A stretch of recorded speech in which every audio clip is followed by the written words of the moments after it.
முன்னணி நடிகர்களோட படங்களுக்கு ஈக்குவலா சிவகார்த்திகேயனோட படங்களுக்கும் மார்க்கெட் டாப்ல போயிட்டு இருக்கு.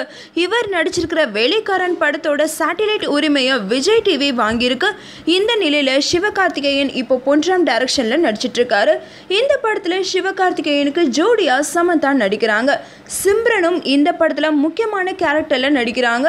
அது மட்டும் இல்லாம காமெடி ஆக்டர் சூரி உள்பட பலரும் இந்த படத்துல நடிச்சிருக்காங்க. இந்த படம் ஒரு காமெடி படமா உருவாகும் அப்படின்னு சொல்லப்படுது.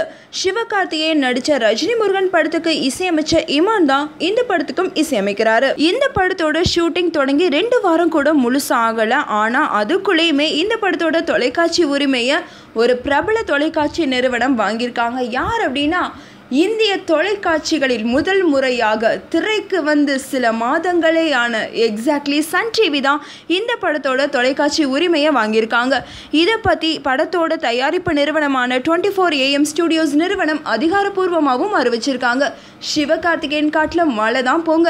இந்த நியூஸ் உங்களுக்கு பிடிச்சிருந்தா லைக் அண்ட் ஷேர் பண்ணுங்க. உங்களோட கருத்துக்களை கமெண்ட் பண்ணுங்க. இந்த மாதிரி நிறைய சினிமா நியூஸை நீங்கள் தெரிஞ்சுக்கணும்னு நினச்சிங்கன்னா கண்டிப்பாக NET TV4 சப்ஸ்கிரைப் பண்ணிடுங்க.